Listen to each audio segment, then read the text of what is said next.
नमस्कार. काही स्वप्न खूप मोठी असतात, पण परिस्थिती त्याहून कठीण असते. अशाच एका जिद्दी विद्यार्थिनीच्या शिक्षणासाठी ओम प्रतिष्ठान आज तुमच्यासमोर एक मनापासूनची विनंती घेऊन आलं आहे. नमस्कार, माझे नाव अक्षदा अशोक अभंग, राहणार दाड बुद्रुक, तालुका राहाता, जिल्हा अहिल्यानगर. मी आत्ता फर्स्ट इयरमध्ये BCS कम्प्युटर सायन्सला आहे. College PVP Pravaranagar. माझे वडील 2017मध्ये वारलेले आहेत, तर घरची सगळी जबाबदारी आई सांभाळत आहे. घरची परिस्थिती बिकट आहे, तरी ओम प्रतिष्ठान विद्यादान योजनेचा मला लाभ मिळावा अशी मी तुम्हाला विनंती करते. धन्यवाद. हे आहे अक्षदा अभंग, हिचे साधंसं घर, जिथे मर्यादित परिस्थितीतही मोठी स्वप्न जपली जात आहेत. वडिलांच्या निधनानंतर आई एकटीच संपूर्ण जबाबदारी सांभाळत आहे आणि अशा परिस्थितीतही ही विद्यार्थिनी शिक्षणासाठी संघर्ष करत आहे. आज तिच्या आईचं मन काय सांगतंय ते आपण थेट तिच्या शब्दात ऐकूया.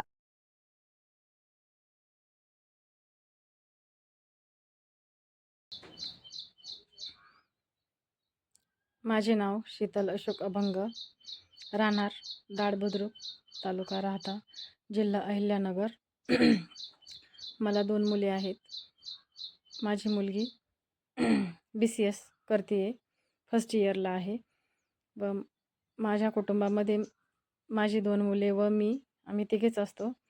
माझे मिस्टर 2017मध्ये वारलेले आहे. त्याच्यामुळे आमची आर्थिक परिस्थिती खूप वाईट आहे. मला मुलीच्या शिक्षणासाठी खूप अडचण येत आहे व तिलाही फार खूप शिकण्याची इच्छा आहे. आणि मलाही माझी मुलगी चांगली शिकावी म्हणून मी आतापर्यंत प्रयत्न केले, पण गेले 8-9 वर्षापासून खूप खूप अडचणींना सामोरं गेले आहे मी.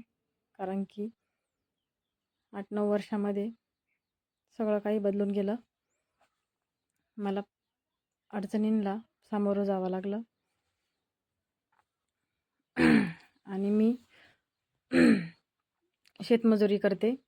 शेतातली काही कामे असले तर ते शेतात कामाला जाते आणि शेतातली कामे नसल्यानंतर मी मशीन काम करते. मिळालेल्या वेळामध्ये मी ब्लाऊज शिवते आणि इतर वेळेमध्ये शेतमजुरी करते.